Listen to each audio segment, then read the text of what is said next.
আসলে সত্য কথা বলতে কি, যেমন আমাদের নাটোর ঔষধি গ্রামে এক নামে সারা বিশ্বে চিনে, সারা বাংলাদেশ চিনে যে নাটোর ঔষধি গ্রাম।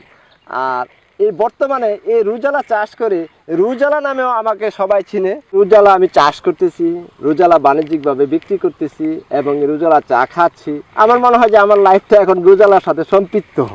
আবহাওয়াজনিত জ্বর, সর্দি, কাশির পাশাপাশি হাইপার টেনশন, ডায়াবেটিস, কোষ্ঠকাঠিন্য ও হার্টের ওষুধ হিসেবে কাজ করে রোজেলা চা। বাংলাদেশে বাণিজ্যিকভাবে নাটোর সদর উপজেলায় রোজেলা ফল চাষ করছেন শহীদুল ইসলাম। 30 বছরের ঔষধি চাষের অভিজ্ঞতার আলোকে ঔষধি চাষ করছেন এই চাষি। তিনি উৎসাহিত হয়েছেন ঔষধি গুণাগুণ থাকায় এই ফল চাষে।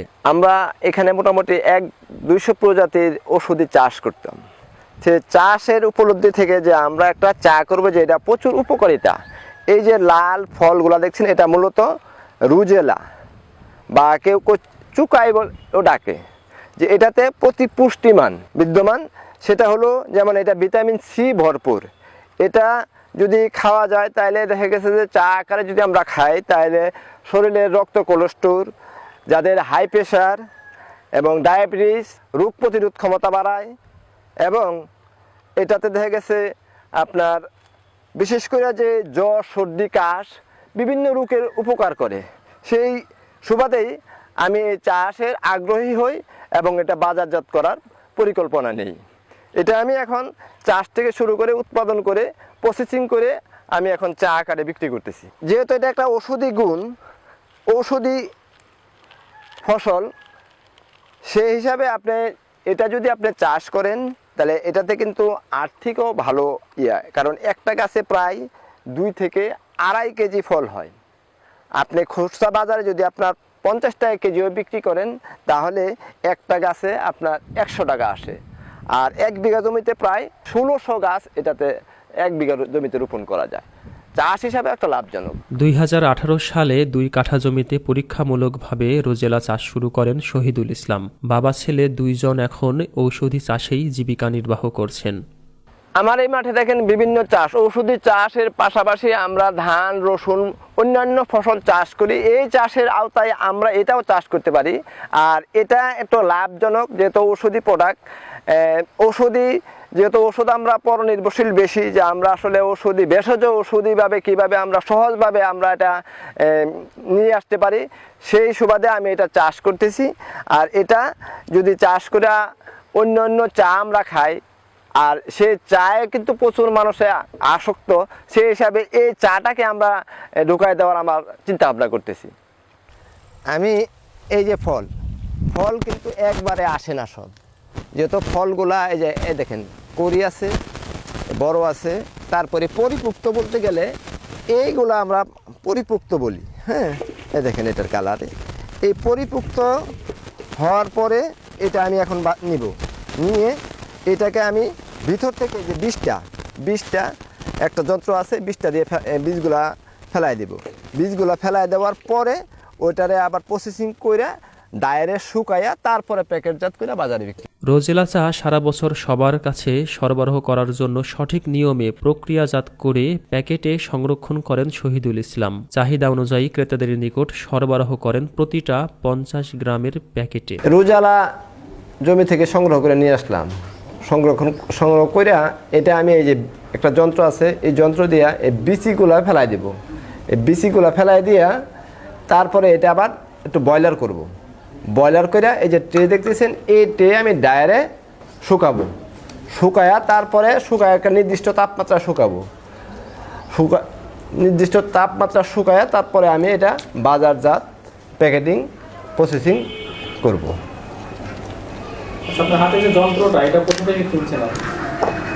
এই যন্ত্রটা মূলত বাজারে এদেশে নাই।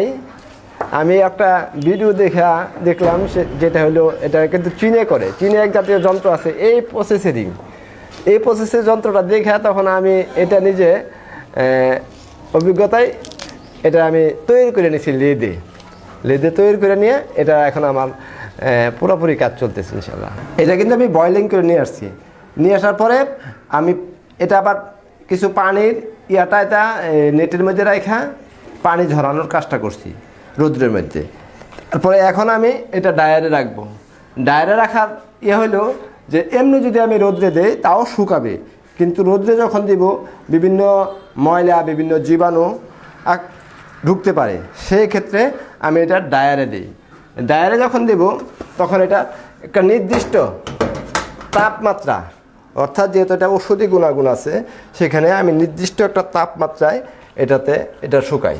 এটা শুকানোর পরে আমি প্যাকেটজাত করি।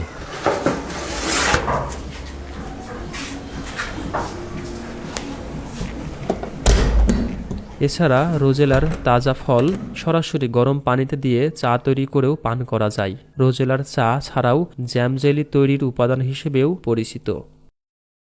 প্রতি 1 কাপ চায়ের জন্য 4টা ফলই যথেষ্ট। যদি লিয়ার কম খান তাহলে 3টা দিলেও চলবে। এই যে প্রতি 1 কাপ চায়ের জন্য এভাবে হিটের মধ্যে আমি দিয়ে দিলাম। দেওয়ার পরে কিছুক্ষণ হিট দেওয়ার পরে আমি এটা চা আকারে করে দিচ্ছি।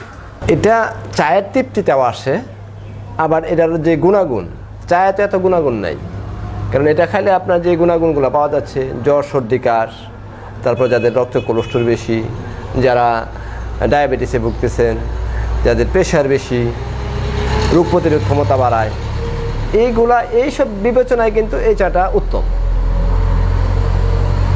এই যে কিছুক্ষণ গরম করার পরেই কিন্তু এই যে সেই রকম একটা ফ্লেভার চলে আসছে, দেখেন। ঔষধি গুণ সমৃদ্ধ রোজেলা এখন বাংলাদেশের নাটোর জেলার সদর উপজেলার লক্ষ্মীপুর খোলাবাড়িয়া ইউনিয়নে চাষ হচ্ছে। এই গ্রামে রোজেলার পাশাপাশি বাসক, অশ্বগন্ধা, হরুতকি বিভিন্ন ধরনের ভেষজ ঔষধি গাছ চাষ হয়ে থাকে। চা সবাই যখন স্বাদের জন্য পান করেন, শহীদুল ইসলামের এই ব্যতিক্রম উদ্যোগের ফলে এখন চা অনেকেই ঔষধ হিসেবেও পান করছেন। রোজেলা চা পান করছেন এমন কয়েকজনের সাথে কথা বলে জেনে আসি চা পানের বাস্তব অভিজ্ঞতা। খুব সুস্বাদু, কাজও ভালো, আমরা খাই। আমার হাড়ের সমস্যা ওইটার উপকার পাই, ক্ষুধাও লাগে, খাওয়ার পরে সর্দি কাশি এগুলো থাকলে উপকার পাই। মাঝে মধ্যে এসে আমি এখানে চা খাই। ক্ষুধাও লাগে, বেশি ক্ষুধা লাগে কারণ কি তাহলে? ক্ষুধায় হজম শক্তির একটু উপকার আছে, এটা আমি পাইলাম। যা পাই এখানে এসে সবসময় আমি চা খাই। আমার একটা অভ্যাস হলে, এখন যদি কেউ মেহমান আসেন একটা চা খাই, দিনে 3বারও খাই, 4বারও খাই। খাওয়া মানে আমার আত্মীয়র উপর বিশেষ করে এটা আমার খাওয়া। এমনিও খাই সকাল বিকাল, এর মধ্যে যে যারাই আসে তাদেরকে একটা চা খাওয়ানোর চেষ্টা করি। আমি এখন চাষবাসেও উৎসাহ করতেছি যে চাষ করে নিজেরা খান, আমি শুধু করতে হবে এরকমটা না। তারপরে আমার এখানে যত মেহমান আসবে আমি ফ্রি সিল খাওয়াই দিই। আমি নিজে করতেছি, আমার একটা মনের টার্গেট যে আমি তো সারা বাংলাদেশে একাই না, এখন এটা যেহেতু উপকারিতা আছে সারা বাংলাদেশে সবাই করুক। আর যা করতে যা সহযোগিতার দরকার, বীজ থেকে পরিচর্যা থেকে বাজারজাত পর্যন্ত আমার যতটুকু নলেজে আছে আমি তাদেরকে হেল্প করব। শহীদুল ইসলাম জানান, চাষাবাদ তুলনামূলক অনেক সহজ। বীজ একবার কিনলেই কয়েক বছর চাষ করা সম্ভব। জুন মাসে রোজেলার বীজ বপন করতে হয়, শীতের শুরুতে ফল সংগ্রহ শুরু হয়, চলে শীতের পুরো সিজন। এই চাটা কিন্তু সম্পূর্ণ প্রাকৃতিক এবং যাতে ভেজাল হইতে না পারে সেই জন্য আমি কিন্তু এটাকে চূর্ণ করা যে চা হয়, কিন্তু আমি এটা চূর্ণ করি না। এর কারণ হলো এটা যদি আপনার গোটা থাকে তাহলে এখানে কিন্তু আর ভেজাল ঢুকানোর সম্ভাবনা কম। আর এই চাটা আমি পারিবারিকভাবে খাচ্ছি বা আমার মহল্লার অনেকেই খাচ্ছে। এই চাটা আর অন্য চায়ের অনেক পার্থক্য, কারণ এটাতে আমার বিভিন্ন রোগের উপকার করতেছে, শারীরিক দিক দিয়ে সুস্থতা, আর একবারে নির্ভেজাল একটা চা আমরা খাইতে পারতেছি। এটা একটা মৌসুমি ফসল। এটা জুন জুলাই এটা রোপণ করি। রোপণ করে আমরা চারা আকারে যদি চাষ করি তাহলে খরচটা একটু কম হয়, কারণ চারা যদি মাটিতে ডাইরেক্ট লাগানো হয় তখন সেখানে পরিচর্যার ব্যয়টা বেশি বাইরে যায়। আমি চারা করি, চারা করে জুলাই আগস্টে আমরা রোপণ করি। অক্টোবর নভেম্বরে, এখন যেমন নভেম্বর ডিসেম্বর চলে আসছে, নভেম্বর ডিসেম্বরে ফলগুলো সংগ্রহ করা শুরু হয়। ডিসেম্বর জানুয়ারি পর্যন্ত ফলগুলো সংগ্রহ করি। এ মোটামুটি 7-8 মাস এটার মেয়াদকাল। আর এটাতে আমি চাষবাস করি, স্বাভাবিক যেসব চাষবাস করি, চাষবাসের ক্ষেত্রে 2-3টা চাষ দিয়ে মই দিয়ে আমি বিশেষ করে আর রাসায়নিক সার ইউজ করি না। আমি জৈব সার এবং জৈব রাসায়নিক কিছু যদি পোকামাকড় আসে বালাইনাশকগুলো দেওয়া হয়, সেগুলো আসলে জৈবিক। আমি কোনো রাসায়নিক কীটনাশক বা সার ইউজ করি না। যেহেতু রোজালা চাষ করি প্রাকৃতিক সার দিয়ে, সেই ক্ষেত্রে আমি নিজেই এই কেঁচু কম্পোস্ট উৎপাদন করি। আর কেঁচু কম্পোস্ট অতি একটা সহজ অবলম্বন। বাইরের কিছু কেঁচু আছে, এই কেঁচু দেওয়ার পরে, এই যে কেঁচু দেখাইলাম, এই কেঁচু দেওয়ার পরে 1 মাসের মধ্যেই এই যে কেঁচু 1 মাসের মধ্যেই এই সারগুলা প্রক্রিয়াজাত হয়ে যাবে। এই প্রক্রিয়াজাত হয়ে গেলে এই সার যদি প্রয়োগ করা হয় তাহলে আর অন্যান্য 5-7 রঙের সার ব্যবহার করতে হয় না। এই সারের মধ্যে urea, TSP, potash, phosphorus, sulphur সব কিছু পাওয়া যায়। আর শুধু এটার উপরেই আমাদের চাষবাস হয়ে যায়। আর এটা উৎপাদন হতে সময় লাগে 1 থেকে 1.5 মাস। মানে কেঁচুর সংখ্যা যদি বেশি হয় তাহলে দ্রুত হয়, আর কেঁচুটা যদি একটু কম হয় তাহলে একটু দেরি হয়। এই কেঁচুগুলা দেখা গেছে ঝুরঝুরাভাবে হয়ে গেলেই আমরা এটা সারে ইউজ করি। এই যে রুজালা, এই রুজালা চাটা আমি চাষ করে আমি বেশ নিজে সার্থক মনে করতেছি। দেখেন বিভিন্ন সময় বিভিন্ন চ্যানেল আসে, বিভিন্নভাবে আমি একটু পরিচিতি, আমাদের যেমন নাটোরে ঔষধি গ্রামের একটা পরিচিতি ছিল, আর এই চাটা করেও কিন্তু আমি এই রুজালা চা করে, রুজালা নামে আমাকে অনেকে চিনে। এখন আমাদের নাটোরে যে কোনো ব্যক্তি যদি বলে রুজালা চা, এই শহীদুল রুজালা চা, এটা কিন্তু সবাই চিনে। শহীদুল ইসলামের দীর্ঘদিনের ঔষধি চাষের সাথে সম্পৃক্ততার সাথে রোজেলা এক অনন্য মাত্রা যোগ করেছে। তার জীবনযাপন, ভালো লাগা, পারিবারিক সুস্থতার সাথে রোজেলা জড়িত। দর্শক, আজ এই পর্যন্ত। সবাই ভালো থাকুন, দেখতে থাকুন মাটির দর্পণ। কথা হবে অন্য কোনো বিষয় নিয়ে। সে পর্যন্ত সবাই ভালো থাকুন, এই প্রত্যাশায়। আল্লাহ হাফিজ।